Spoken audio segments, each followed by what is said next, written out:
Session is modestly titled Musicians Earning Income on YouTube, but it's really a showcase of a few incredible musicians who changed the course of music education. Drawing on their experience as performing musicians, studio professionals, and content creators, these panelists have leveraged the YouTube platform to connect with global audiences, grow their personal brands, and generate successful musical content. So to start this conversation, it's my great pleasure to introduce our industry's #1 online music educator. With over 5 million subscribers, the musical voice of the internet, Mr. Beato. Yeah. Thank you. Come on, Rick. How's everybody doing? You know, just started out in my basement. You guys know it's my basement, right? My studio. I think that people realize that. Just me sitting there with the camera and talking to it. And there's all these people here. Kind of strange. Okay, so let's actually get to the point, because that's why you guys are here, to learn things.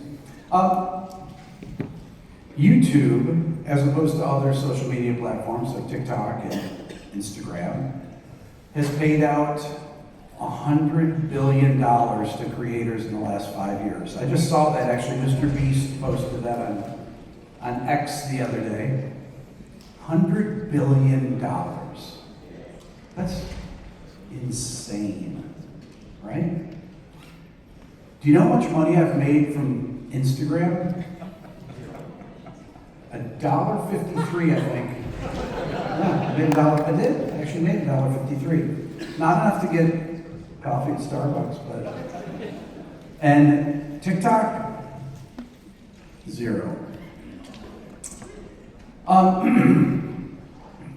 When I started on YouTube, I had probably about 4,000 subscribers about a month into my channel, and a guy wrote to me that had a YouTube channel with 47,000 followers. It was called, the channel was called Piano Around the World. His name is Dotan. He used to drag a upright piano around. He'd go to Paris, and he'd just start playing in the middle of these cities. Anybody ever see his videos? So he had a couple viral videos on there, and my channel wasn't monetized or anything, and I was like, he's like, man, your channel's great. I love your videos. And I said, can I ask you a question? He's like, yeah, what? I said, you get these videos with 3 million, 4 million views. How much money do you make on that? He goes, oh, you don't make money on YouTube. Which actually was not true. So, about probably 3 months into my channel, the rules were different then as far as how you get monetized on a YouTube channel. Now you need to have 4,000 hours, I think in a year's time, something like that, and 1,000 subscribers. And you would think that, oh, that's pretty easy to do. It's not easy to do. How many people in this room have 1,000 subscribers on YouTube? How many people have 10,000 subscribers? How many people have 100,000 subscribers? How many have 1 million subscribers? There's a reason that YouTube has an award at 100,000, because it's very difficult to get there.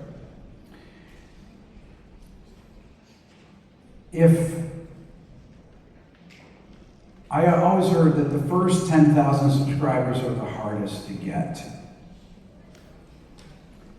But it's very difficult to get to 1 million. You can get to 100,000, but to get to 1 million is really difficult, because you have to have content that is broad enough to appeal to a large number of people, right?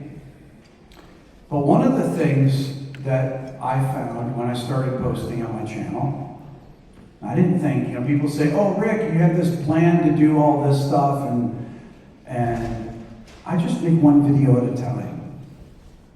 I think that both these guys will tell you the same thing when they talk about their experience. But my experience, I made one video at a time, and I made videos about things that I'm interested in.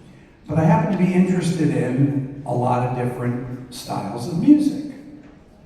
I have an undergrad degree in classical bass. I have a master's degree in jazz guitar, so I love classical music and I love jazz. But I also love rock music, and I love pop music, and I love all different types of rock, pop, soul, funk, R&B. I like all these different types of music. I also like and am an expert in sound recording, in engineering, mixing, and because I've had to do all these types of jobs to make a living in the music business. When I was a college professor in 1987 at Ithaca College in upstate New York, after I finished my master's degree, my first year's salary was $18,000. I was a full-time, what was I? When you start out like as a lecturer, they say, but a full-time teacher though. Teaching guitar, teaching jazz improv, teaching arranging, conducting big band. That's what I did for 5 years. And then I got signed to a publishing deal with Polygram Publishing in 1992. And I tried to make it as a songwriter.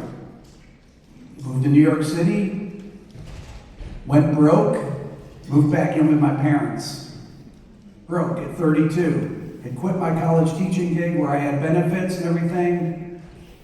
And I'm a broke musician. But what did my parents do? They were totally cool about it because they were always supportive. So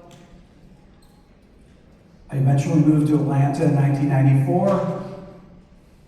I started a band a couple years later after teaching 12,000 guitar lessons in a small music store over 5 years, and I learned thousands and thousands of songs. That was really the basis for my What Makes This Song Great series that I did.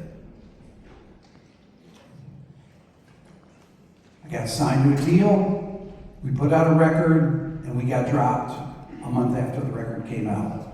Because the industry was consolidating, because our record with my band came out in 1999. It came out a month after Napster happened. Okay? Music industry peaked in 2000. And then I started producing bands in 1999. So as I start producing, I get some major label bands, and the budget started to pay $350,000 for a record. Then 6 months later, it's like $250,000. Then it's 2 years later, it's like $50,000, and you got to record the whole thing and mix it yourself, and you have to help co-write the songs with bands. And then the bottom fell out of that. My point to this is that all along the way, I learned to be an expert by asking questions, by reading manuals, by working on all different styles of music, and learning what makes them interesting. Now, when I saw Tim on YouTube in 2013, 2014, whenever it was, I looked at Tim and I was like, there's an expert. There's a guy that I have tremendous respect for, who's playing I love, who's an expert not only at playing guitar, but at sound. And to me, this was like, oh, YouTube's a legitimate place for people to make videos, to teach on, because of Tim. When I saw Mateus on Instagram in 2015, I started following him, and I had 100 followers on Instagram. I was like, this kid's amazing, phenomenal guitar player. Not only is he a phenomenal guitar player, but what he posted on Instagram was incredible. He had a concept. Every video had an arc to it, had a story. It also had a visual component to it that was incredibly compelling. He's a good-looking guy here. So, this is my experience. I learn from everybody that I see. If I see something interesting, I'm like, ooh, I got that. What say you, Tim? Thanks for having me, Rick.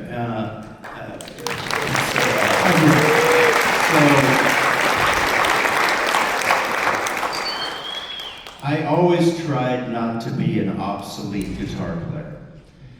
So I did sessions every day of the week for 4 decades. And the reason I believe I was able to keep going is I always paid attention to the way music was changing.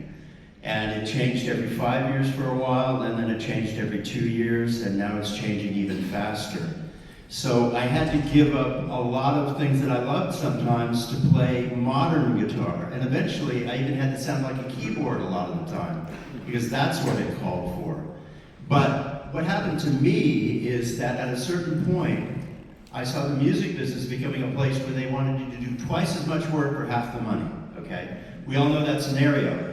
We were spoiled in the early years and it changed, and I thought, okay, how do I keep myself off the street for the next few years of my life, the next many years of my life? And I discovered some people who were teaching on YouTube, Marty Schwartz, Justin Sanderco, and they were doing businesses where you didn't have to sit in a room with a single person every half hour. You could actually reach the world with media. And I thought, if I can even get this much of that, I'll be okay. So I started way earlier than a lot of people.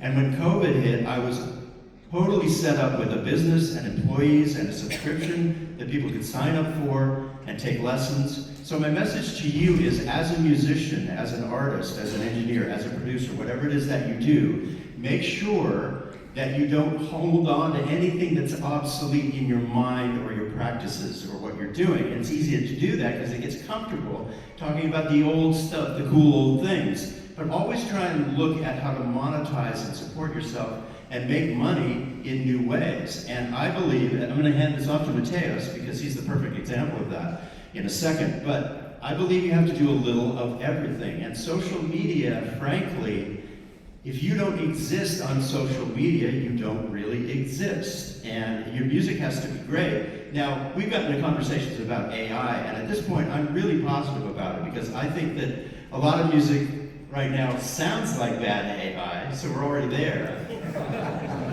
But also, I think it will bring up the value of real performances, real people, real anything. And maybe even the lowest quality video you do with your acoustic guitar and your voice will have more power because of AI, because it's really going to raise the value of what's real. I think human beings are getting pretty tired of seeing artificial things everywhere. And so I'm not afraid of it at all.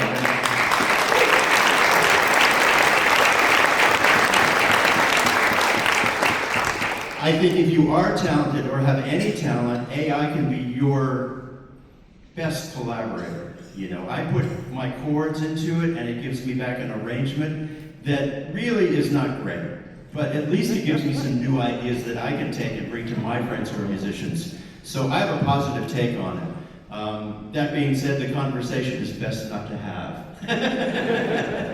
Because everybody feels, very strongly about it. But my point to you is, do everything you possibly can to market yourself, be an entrepreneur, and a lot of what you do to make it as a musician is going to be not making music, but the stuff that surrounds it. Don't be afraid of that. Try and, whatever you are, be yourself. Well, that's the great thing. It used to be you had to have a record company and you had to sound like a certain kind of music or be a certain kind of look to get a record deal. That's all gone. You can be yourself. You can find your own audience. You can take 100% of the proceeds, but you have to do all the work. Now, I always say that musicians work harder than anybody else anyway, because you're doing some software in the morning, you're doing some lessons during the day, you're traveling to a gig and playing at night, and then when the weekend happens, you're doing even more of it.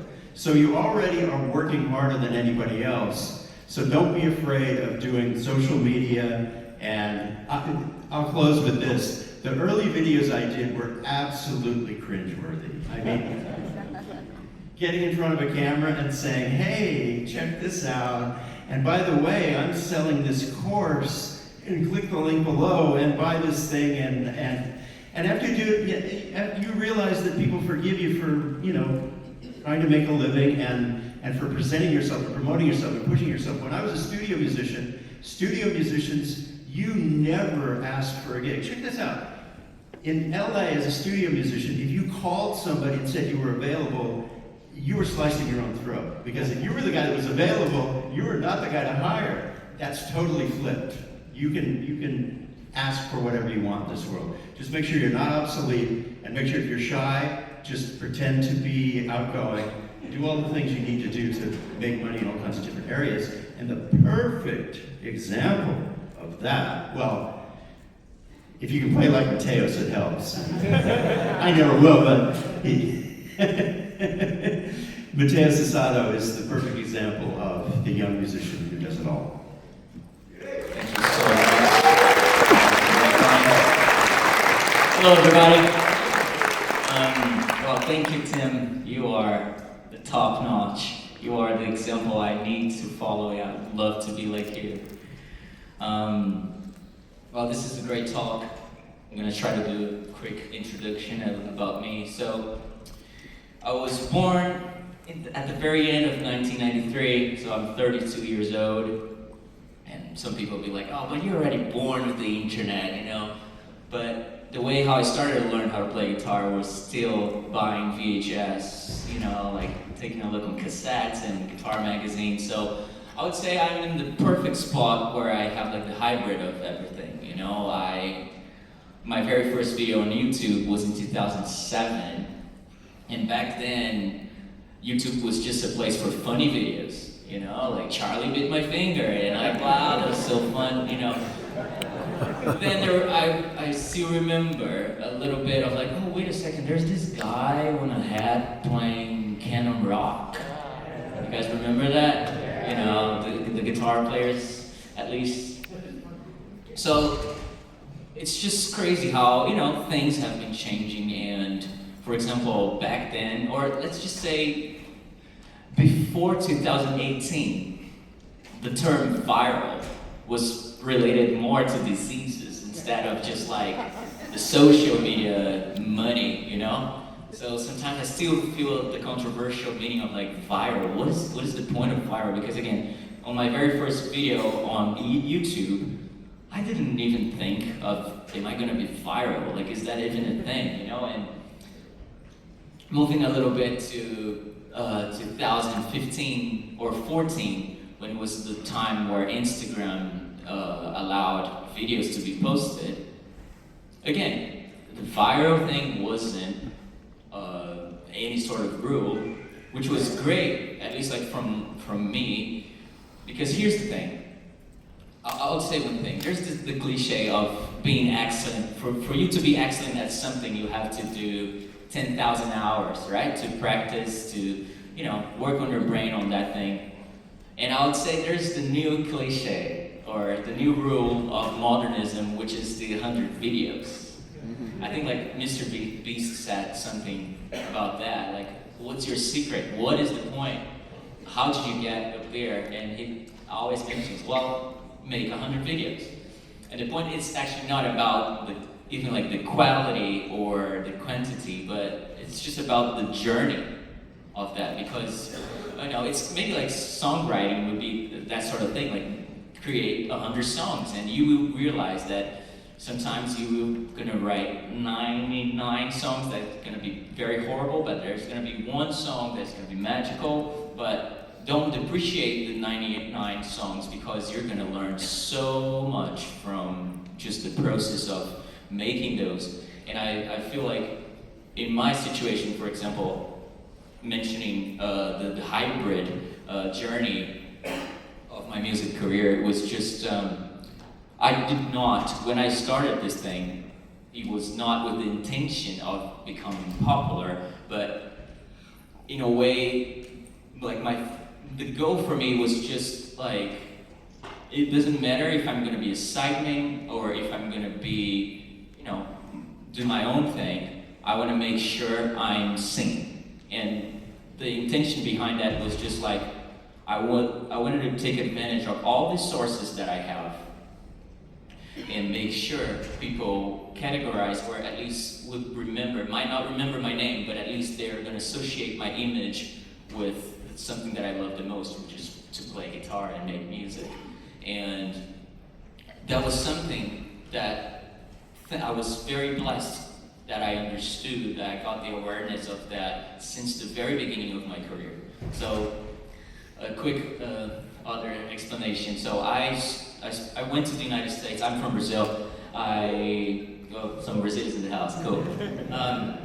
So back in 2013, I moved to the United States to study music with a very, very broken English, but I went to the Musicians Institute in Los Angeles and stayed there for a year and a half. And this is what happened. I'm like, okay, I'm a very shy boy.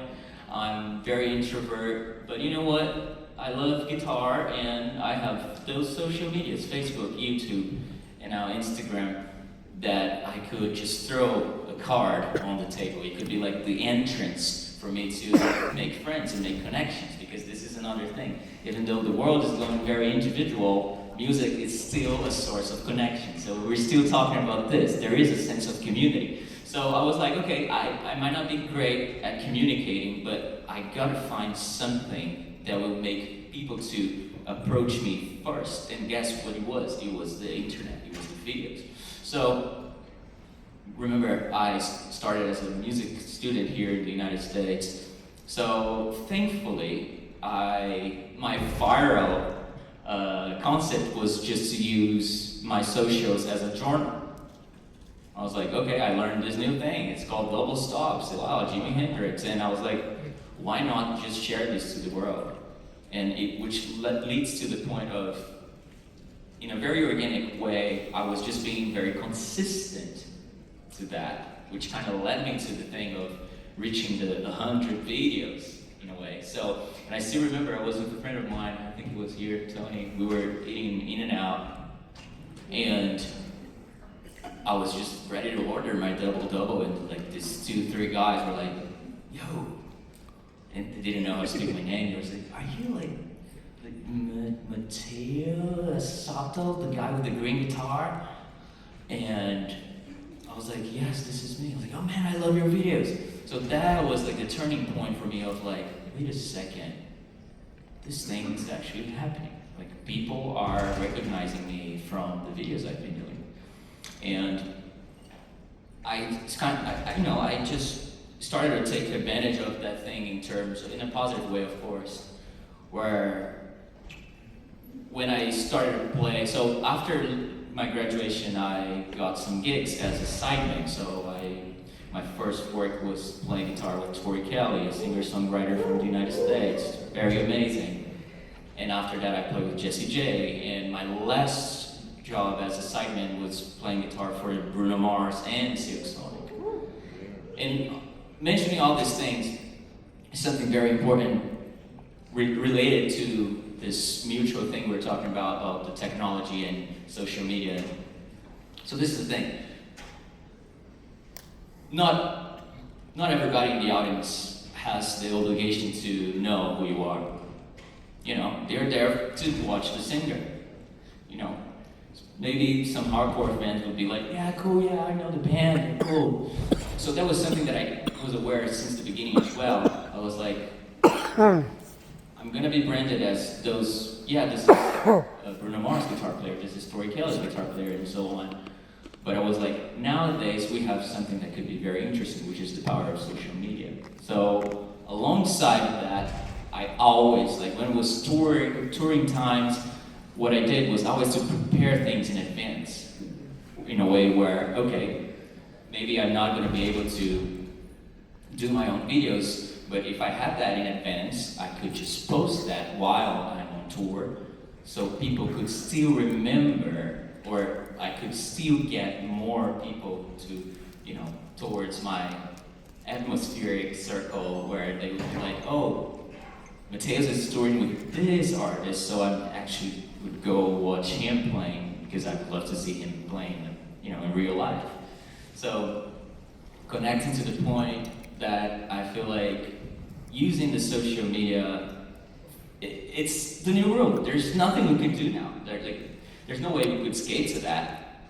So we could either just complain about it, or we could complain and make it happen, which I would stick with the second option. I get it. Sometimes, you know, we get some burnouts, and that happened to me in 2021 as well. But I would say the best thing might be embrace the reality. Try to understand where the things you could grow. And that's why it's so important to see great references like Beato, for example, where his content is just so versatile, you know? It gets the guitar nerds, but also it gets the freaking top 100 Billboard people and the producers, you know? And like, it's just so really special. And what I just wanted to finish regarding like the social media thing, it's just be intentional. I said about the 100 videos as a rule, but just don't do it for the heck of it, because I only have to finish 100 videos. But try to understand, okay, I'm an artist. How do I want to be seen? And I get it, sometimes it's not on you. The audience is going to start to, they define exactly like, oh, this is great. Like this, like, for example, in my case was just a silly example. Whenever I was playing with a pink guitar, was somehow the videos that people were associating me and getting more likes and feedback, positive feedback. So take notes, you know, this worked out, this not so much. And that's how you start living the process and understanding and being more directed of like, okay, am I good at posting covers, or should I just focus more on my own music, or should I just do reveals, or any sort of thing. So it's important to pay attention to the ambient and understand where is the right target to go. Thank you so much.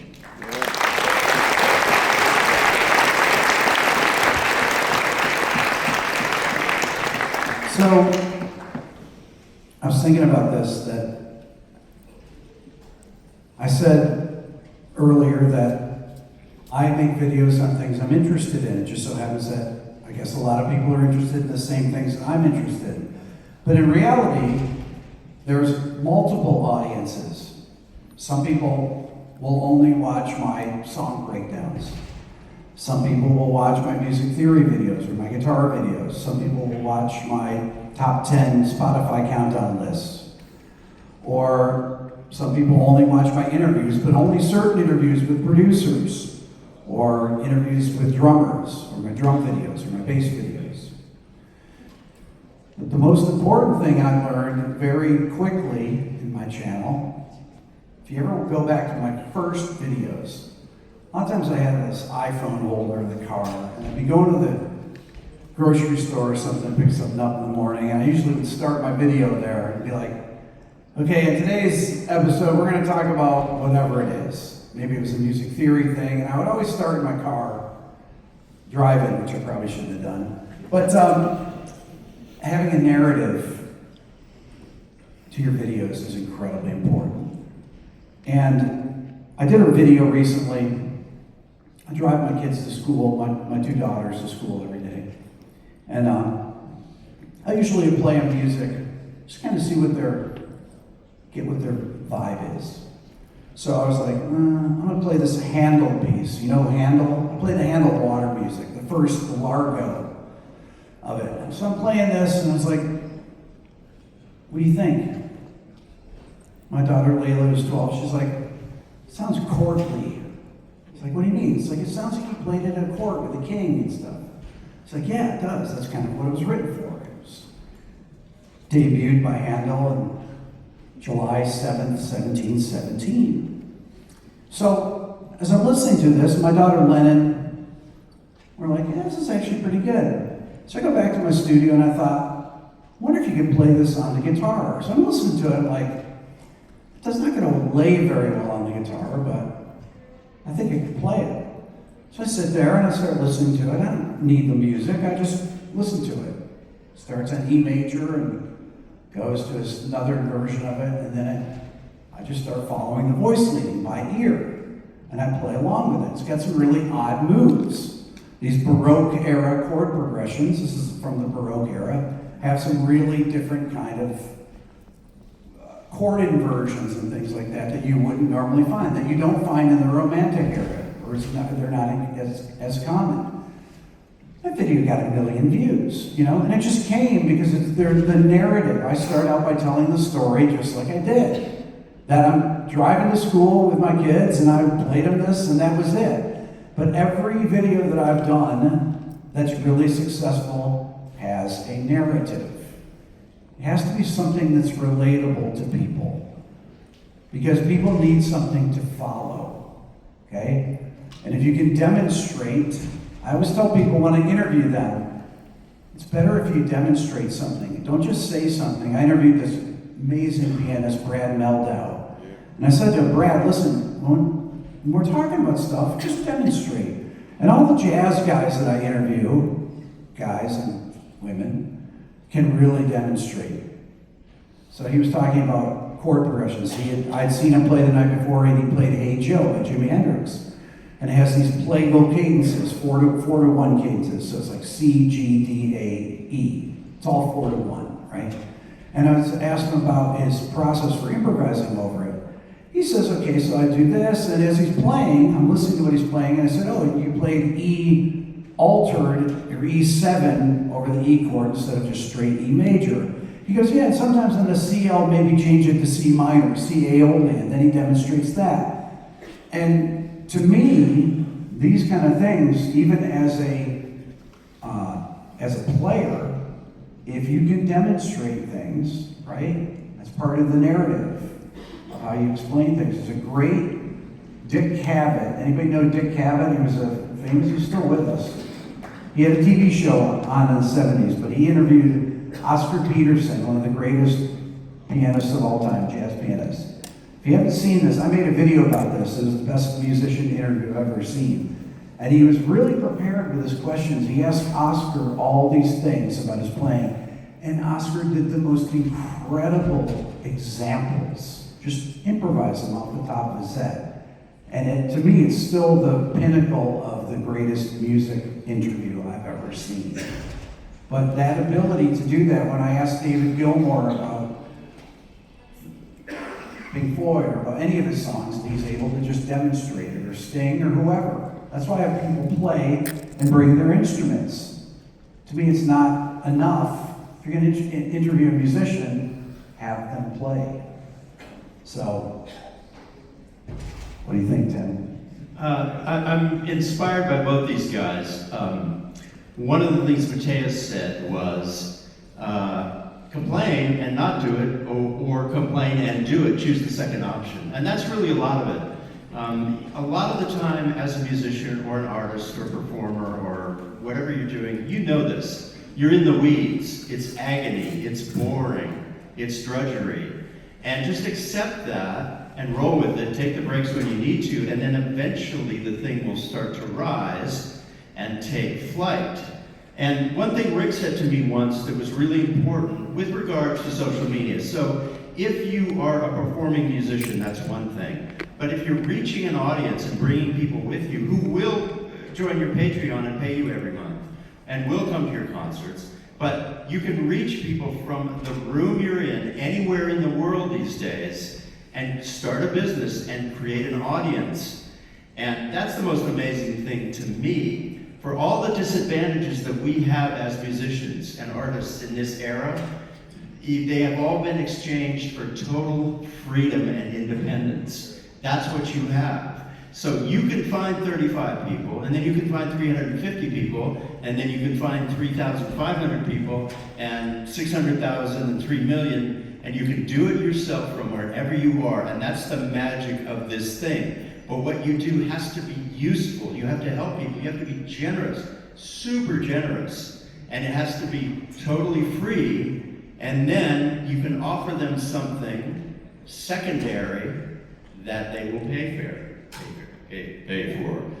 It's a miracle to me, and I never would have thought 12 years ago, 15 years ago, that this would be the best chapter of my musical life. It's hands down the very best chapter of my musical life. And that's after the do or die session career that I hung on to with my fingernails every single day. I never took a vacation because I didn't want them to hire the other person and fall in love with them. So if I was somewhere with my wife on vacation and I got the call, I would end the vacation and fly home and do the gig. It was like having a street corner, being a drug dealer and holding your street corner. So really, if you're motivated and you're willing to work and willing to be brave and above all else, be yourself. Doesn't matter what you look like or sound like, be yourself and be a friend to the people you're trying to reach. That's better than a lot of the things that we used to think were the best.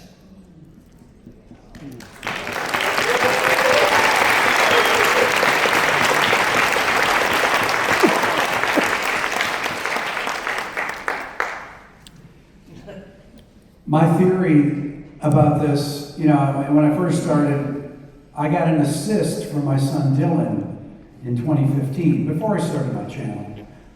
I had said earlier, I think, in a panel, or maybe a couple days ago, I can't even remember now.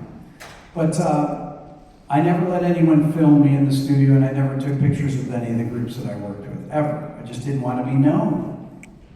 To me, it was like, okay, if my name's on the back of the CD, that's fine with me. I don't care about anyone knowing who I am. As a matter of fact, I would prefer that no one knows who I am. So I never, ever commented on a video. I never posted anything on any platform other than pictures to show my siblings and my mom when she was alive. She passed away in 2016. She passed away 3 weeks before I started my YouTube channel. But I used to send videos of my kids to her through this thing called YouTube. And that's all I used it for. And, it's like, my theory is always like, everybody thinks, oh, I can never make it, can't do this, can't do that. A lot of people talk themselves out of things, out of being successful. Very easy to do that. Very easy always to look on the negative side of things. But somebody has to be successful, right? Somebody wins the lottery. Probably not anybody in this room. Anybody win the lottery? But somebody has to be successful at this. And it took me years. Mateus talks about viral videos. I didn't have a viral video other than my son Dylan before I started my channel. And that was just a fluke. A buddy of mine was like, hey, take a video of Dylan doing his perfect pitch thing so I can show my wife. It's literally why I posted it on my Facebook page. How many have seen that video of my son Dylan? That video got 80 million views or something on Facebook. Multiple posts of it. Other people posted it and it went viral. And one of the things about it is that the more people knew about music, because of some of the weird chords I played in, the more they shared it. So it was opinion leaders were sharing it. And a lot of famous musicians reached out to me and asked me if I could teach them what Dylan could do at 8 years old. And I said, no. Unfortunately. But I decided to start my channel because I got so many emails from people. How do I train my ear? How do you learn the names of these chords and scales and everything? And one of the things that Tim said that he alluded to, or that YouTube or social media, but YouTube in particular, let's stay with YouTube. These other platforms are not as useful, right? But YouTube is a place that people go to learn. But it's transactional. You give someone of value, and they come back. And you do it again, and they come back again. And maybe after 3 or 4 times, they're like, I'm going to hit that subscribe button. And you give away your knowledge. Well, you have to have knowledge, can be playing, can be whatever it is, but knowledge has value. When I was 4 years old, my Aunt Marion, she's my only living relative of my parents' generation, she's 88 years old. She bought me this encyclopedias of the presidents. It only went up to LBJ, Lyndon B. Johnson then. But I learned to recite the presidents because I didn't realize I had a great memory. And so people would pay me a nickel to recite it, usually my aunts and uncles and stuff like that. But I learned this lesson very early that knowledge has value. Okay? And people talk about the attention economy, but it's really the knowledge economy. And it's knowledge through personal communication, which is the most important thing. You see, if you go down social media, they all talk about all CEOs need to be the head of they need to be branding their companies, right? But in order to do that, you have to have the personality that you can get up in front of a room like this and talk to people, engage them, tell them stories, and give them something of value. I'm kind of a shy person, actually. I can pretend to be a nice person. I'm just kidding. No, but you know, I'm not used to going up and talking to people. I'm always the guy that kind of just hangs in the back and just watches, you know. But when I started interviewing on my channel, I'd never interviewed anyone before. A lot of people will say, Rick, you're a great interviewer. You ask them a question and then you listen. It's like, well, what are you supposed to do? That's like a high bar or something, right? What a novel idea. Have knowledge of the subject matter that you're talking about. Ask a person a question and then let them talk as long as they want. And that, to me, is how you interview someone. So, Mateus? Hey. Well, I think I just want to leave my last words on this. You mentioned about like learning from mistakes and stuff. And when it comes to social media, I would say, yeah, listen to your guts. Pay attention to that. But also, don't forget to be open-minded. And this is one thing that happened to me. Okay, kind of like how Rick explained it back in 2015-16. This is how you found me through Instagram, right? And Instagram was like the hottest thing. Everybody was just talking about Instagram and blah, blah, blah. And I probably back then I would say one of the most followed, just like guitar players doing things. Those videos on Insta. And this is what happened. In 2017, end of 2017, or beginning of 2018. I don't want to say the chronology wrong, but here's what happened. I get an email from this thing called TikTok. Forgot, like something at tiktok.com. Saying like, hey, hello, we've been seeing your videos and we are starting this new platform. We would love to have a partnership with you. And again, we're talking about 2018, 17, if I'm not wrong. This is my scenario. I'm pretty much the king of Instagram guitar. I'm like, what are you talking about? Everybody's just like here. Like, I don't have time. I don't have patience to manage another social media like that. And time goes by. And again, back in the days, I was 26, so I started to get a little bit grumpy of like new things, you know.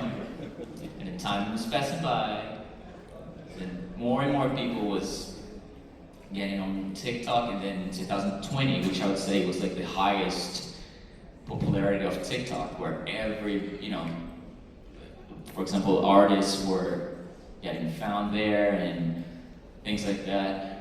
It was already, I wouldn't say too late, but then I realized, wow, if I had been one of those first musicians to start a partnership with these guys, I would probably be in such better hands now, in a way where, you know, in social media it's so complicated because I think the earlier you get, the earlier you understand how the game goes, the better it will be for you.